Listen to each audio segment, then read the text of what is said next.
To do this one properly, first we are going to need also some isopropyl alcohol. As you see here, I managed to get hold of 99%. If you cannot get 99%, get 90% or over is the best.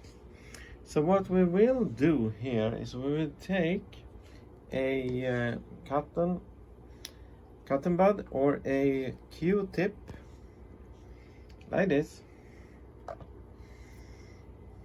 Yeah, just a regular cotton bud.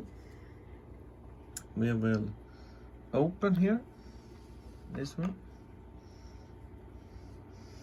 Must be careful here so I don't make a mess. I dip this one there inside here. So now this one has alcohol on it. We'll close this one. I don't want this one to be open for safety. Like that. Yeah. Then I go down here. Then I will clean the head here. I will do like this. Back and forward, back and forward, back and forward. And I do like this. Up and down, back and forward, up and down, up and down. Then also important is this capstan here. So I will also clean this one, the capstan. And this one has auto reverse, which means it also has a capstan on this side. So we will do the same here on this side. We will clean this part here. What you also can do is to do like this. I will show you. This one is on. The capstans here, they roll. As you can see here, it has contact now. The pinch roller here has contact with, I think, this side, and the pinch roller on that side does not have contact yet on that side because it's an auto reverse. So if I change side, that pinch roller on this side, he will go up, and on that side he will go down. So what you can do is start this process with the unit on. When the pinch roller is spinning here, you do like this, back and forward.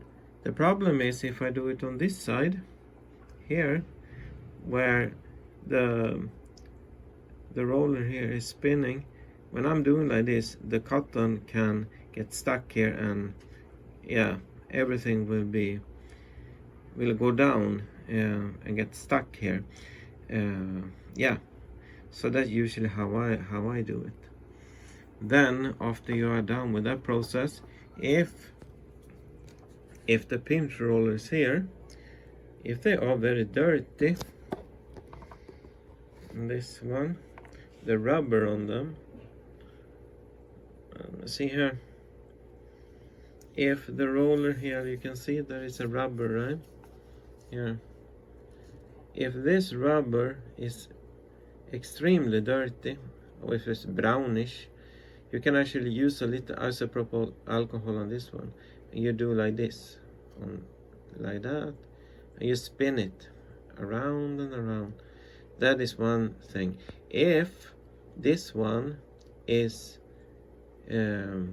glossy, that means it's old, it needs to be replaced. Or you can try to take a lighter fluid, naphtha, and just put a little naphtha, lighter fluid, on the tip here, and you do the same process very slowly like that.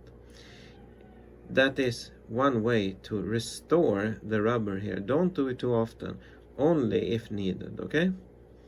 Usually what I do to keep this one in tip top, same on the other side here, what I usually do with this, I boil a little distilled water, then I dip this one in hot water, then I just do like this.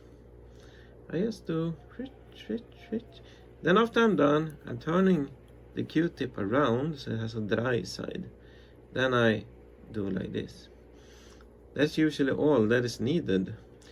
I know that hot water will not remove anything here, but if you do it regularly, let's say 2 times a week, if you play all the time, that should be enough. And when it's building up like too much dirt here, if that happens, just use the alcohol. Yeah, and if it starts to look glossy and start to dry out, you can use naphtha, lighter fluid. Be sure not to use lighter fluid on in other parts here, only on the pinch roller itself, on the rubber, okay? If you accidentally spill naphtha, use the isopropyl alcohol to clean it up, okay? So yeah, that's it. Now we have cleaned this one and go to the next part. This is a tool that I'm using, a Sony head demagnetizer, and it's a model called HE2. I know that this kind is not being sold no more, but you can find equal on Amazon. But if you are using a USB cassette player, there is also, this is just an empty cassette, it's only for showing. There is also a demagnetizing cassette available. Usually it has a battery here inside, or it has like a magnet here that will spin, or whatever the function is. Yeah, they are not easy to find today.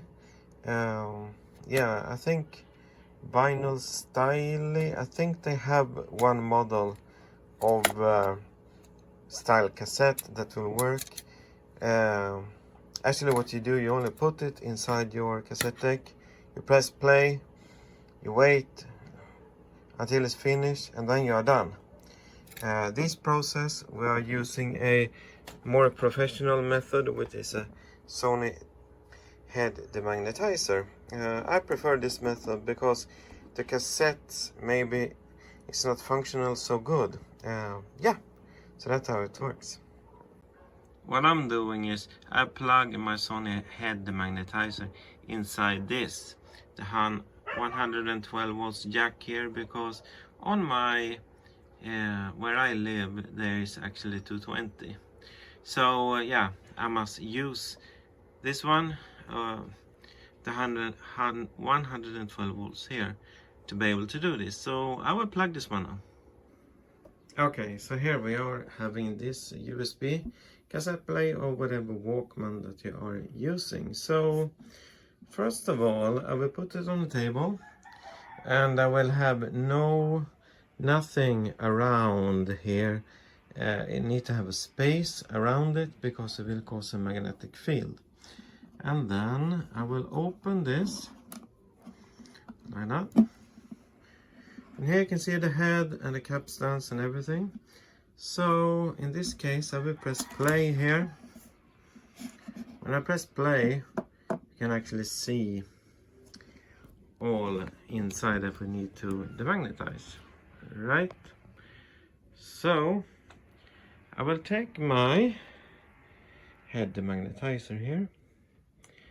Then I will move far away from my cassette, and then in this case it has a on-off switch here. If yours is just a plug, you plug it inside the socket. Then I will activate this one. Then I will go here closer and closer to the cassette deck. Then I go inside here to this side, to this capstan here, close, and those circular motions here for around 10 seconds. Then I go on the other side to the head here, do the same for 10 seconds, and I go here for around 10 seconds, circular motions, like that. Then I move slowly back from the cassette player as far as I can, like that. Then I will release, or you unplug. Yep, so that's it. Now you have demagnetized your cassette deck and are ready to play again. Thank you for watching, like and subscribe, see ya.